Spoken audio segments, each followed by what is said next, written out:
Selamat pagi, Pak Ganda Dinata. Hari ini saya akan memenuhi tugas vlog analisa psikologi pengenalan diri di film The Accountant.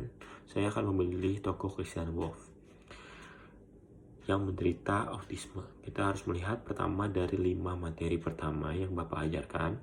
Yang pertama yaitu makna hidup dan tujuan hidup.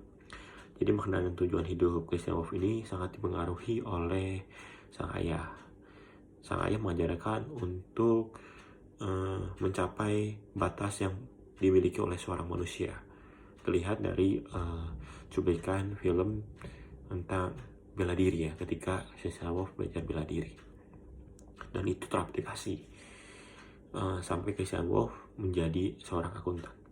Lalu kita kedua melihat dari sisi psikososial menurut Erik Erikson.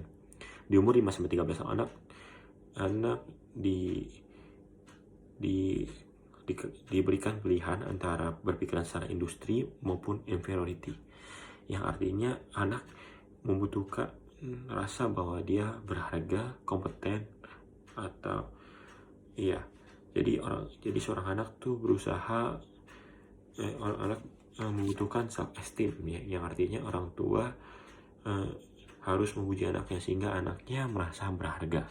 Di film ini Christian Wolff tidak mendapatkan rasa itu, sedangkan adiknya merasakan rasa itu.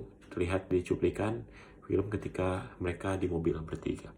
Yang ketiga, attachment. Jadi seorang Christian Wolff itu memiliki attachment terhadap ibunya, tetapi terpisah.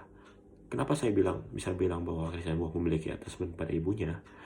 Terlihat bahwa ketika ibunya ingin pergi, seorang Christian Wolff merasa gelisah, masa teriak-teriak sampai nendang-nendang, menghancurkan seluruh barang yang dia punya karena dia hanya secure kepada ibunya. Keempat, anxiety. Jadi setiap anak tuh memiliki kebutuhan primer, yaitu disayang, diperhatikan, dan masih banyak lagi. Seorang Christian Wolff tidak mendapatkan perilaku tersebut dari orang tuanya, sehingga membangun seorang karakter anak selalu berpikiran negatif. Seperti itu.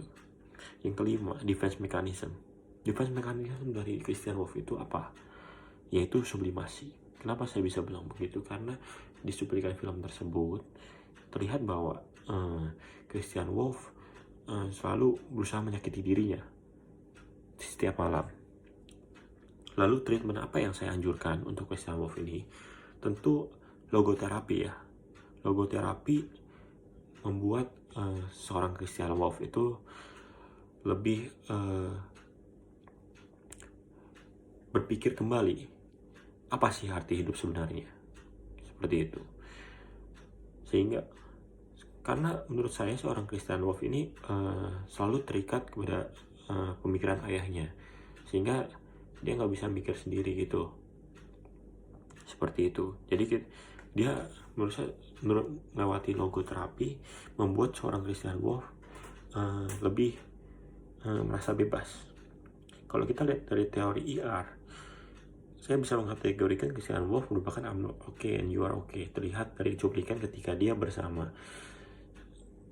Dana ya, yang merupakan asistennya. Dia tidak berani mendekatinya karena dia pikir dia aneh. Dia selalu ingat kata-kata bapaknya bahwa kamu aneh, jadi kamu jangan dekat sama orang biasa karena orang biasa bakal gak nyaman sama kamu, seperti itu. Terus dari EI, emotional intelligence, dia saya lihat selalu mempunyai dendam dalam dirinya sehingga dia sepertinya tidak bisa mengontrol kemarahannya, seperti itu. Lalu saya anjurkan Christian Wolff untuk ke psikolog. Kenapa tidak ke psikiater? Karena menurut saya dia sudah ke psikiater. Karena terlihat dari satu cuplikan film bahwa dia mengkonsumsi Zoloft. Yang Zoloft itu yaitu antidepresan, golongan sternil artinya. Seperti itu aja cuplikan dari vlog dari saya. Terima kasih atas perhatiannya.